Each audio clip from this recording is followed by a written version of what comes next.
Istana Negara pada pagi ini. Walaupun kita tidak dibenarkan masuk ke pejabat, walau bagaimanapun kita berjaya menyerahkan di pintu 3 pada hari ini. Dan alhamdulillah kita ucap terima kasih dan kita rasa berbahagia kerana pada pagi ini juga Tun Mahathir dapat bersama-sama dengan kita. Ini menunjukkan bagaimana keprihatinan Tun terhadap nasib bangsa dan rakyat pada hari ini. Jadi insya-Allah saya akan bacakan tentang konten utama memorandum kita yang kita serahkan kepada pihak istana pada pagi ini. Ada lebih kurang 8 perkara yang akan saya bacakan. Manakala yang lain insya-Allah kita akan publishkan ini, tuan-tuan dan puan-puan sekalian boleh refer kepada Facebook ataupun media sosial yang kita akan paparkan nanti insya-Allah. Ampun tuanku, semua patik mohon, sembah patik mohon diampun.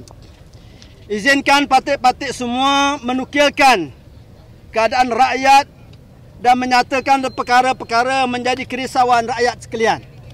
Yang pertama, rakyat berasa terguris di atas kebiadaban Perdana Menteri dan sebahagian pemimpin negara yang menghina ke bawah duli yang mulia tuanku, mengerek pada isu rasuah yang sepatutnya tidak berlaku. Dan ini telah mencemarkan kedudukan tuanku dan negara keseluruhannya. Yang kedua, kadar bunuh diri terutamanya di kalangan orang-orang Melayu sedang meningkat naik disebabkan oleh tekanan ekonomi. Ada yang terpaksa membunuh anak sendiri, ada yang membunuh diri, ada yang membunuh ibu bapa sendiri.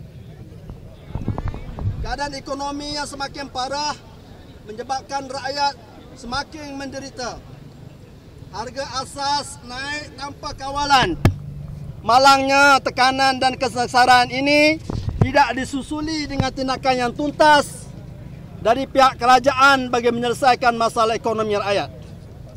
Ketiga, hari ini dunia telah mentertawakan negara disebabkan oleh tingkah laku pemimpin yang tiada integriti dalam menguruskan negara dan tidak mampu menyelesaikan di atas pertelingkahan yang berlaku. Keempat, pencerobohan kepada kuasa-kuasa Raja Melayu melalui tindakan-tindakan mahkamah semakin menjadi-jadi dan semakin tidak terkawal. Umat Islam dan anak-anak mu'alaf Islam dimurtadkan melalui keputusan-keputusan mahkamah. Kuasa-kuasa perundangan syariah yang merupakan kuasa Raja-Raja Melayu dimansuhkan satu persatu. Ini secara tidak langsung menghina institusi raja-raja yang menaungi agama Islam. Dalam masa yang sama, pemimpin negara pula dilihat seolah-olah berlepas tangan dan ini sangat mendukacitakan umat Islam. Kelima, media melaporkan penglibatan langsung pihak-pihak ejen perisik luar ke atas negara. Ini amat-amat membahayakan keselamatan negara termasuk kedudukan ke bawah duli yang mulia tuanku dan raja-raja Melayu. Keenam, penghinaan terhadap Islam semakin meningkat. Perpaduan kaum yang menjadi nadi kepada kestabilan dan kemakmuran negara semakin tergugat dan tegang akibat penghinaan yang berlaku ini. Yang ketujuh, kefahaman liberal, pluralisme dan post-normal yang dibawa oleh sebahagian pemimpin semakin mengakar di kalangan rakyat. Natijahnya akan membawa kepada keruntuhan institusi raja dan agama Islam. Kelapan dan terakhir, pemaksaan perubahan-perubahan dasar struktur-struktur asas perlembagaan melalui cabang-cabang legislatif, eksekutif dan judiciary sehingga menjejaskan kepentingan sah Melayu dan Islam yang dinaungi ke bawah duli mulia tuanku dan Raja Melayu semakin menjadi-jadi dan tidak terkawal. Jika ia dibiarkan berterusan, asas negara ini sebagai sebuah negara dengan asas Melayu dan Islam sebagai agama bersekutan dan Raja-Raja Melayu sebagai pemerintah negara ini akan terakis dengan pantas. Ini situasi yang amat membimbangkan.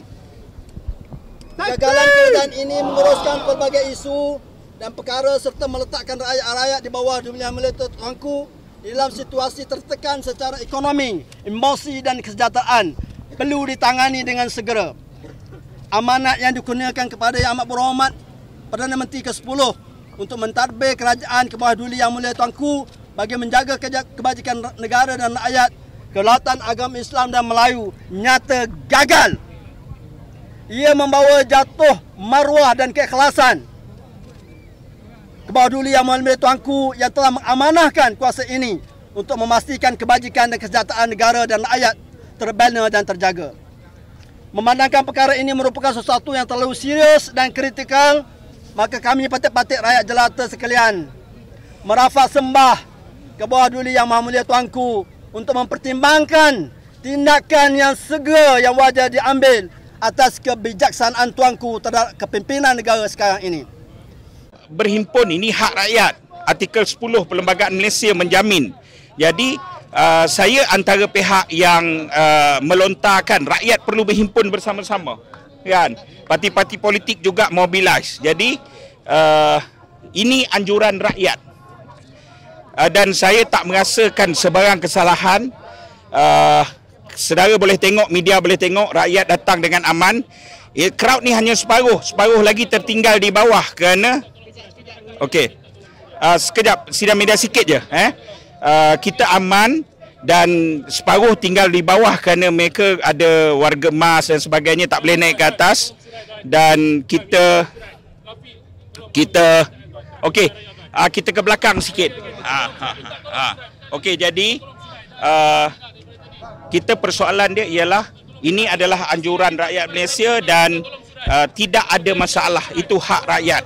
Dan semenjak bila semua benda perlu rigid dan kita mengharapkan kerjasama dan terus kebangkitan rakyat ini berterusan.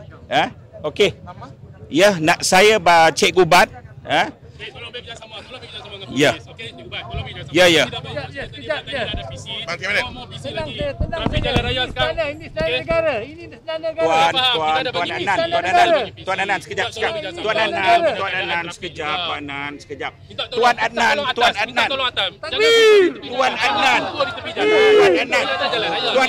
Okey, sekejap. You tutup jalan. Trafik apa masalah? You tutup jalan, Tuan Adnan. You tutup jalan. Atas jalan lah. Ini atas jalan raya. Atas jalan raya. Takkan nak pukul dengan atas jalan raya. Kita tolong. Buat visi. Bangkan buat visi.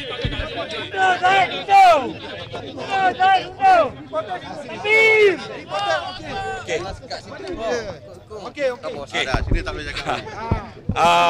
Jadi saya pun nak berakhirkan PC dah tadi kan. Tapi tak apalah. Bagi saya mereka pun panas. Mereka rasa tertekan. Bagi saya tidak ada masalah. Cuma kita bercakap persoalan hak rakyat. Rakyat berhak menyatakan pandangan dan pendapat. Sebegitu juga puak-puak yang bersama dengan Anwar Ibrahim dan rejim penguasa, rejim campuran ini juga ada hak untuk menyatakan pandangan dan pendapat. Cuma masalah Malaysia sekarang ni ada 3. Pertama sekali, keadaan ekonomi yang sangat teruk sampai orang berterabur bunuh diri. Hari ini orang bunuh diri banyak. Yang kedua apa dia? Penyalahgunaan kuasa daripada SPRM sampailah kuasa MCMC. Malam tadi apabila puluh ribu berada dalam live TikTok se-Azri, Muhammad Azri contohnya, tiba-tiba ke semua akaun Muhammad Azri dipadamkan. Kemudian beralih ke Salim pun dipadamkan, akaun saya dipadamkan. Jadi ini adalah salah guna kuasa.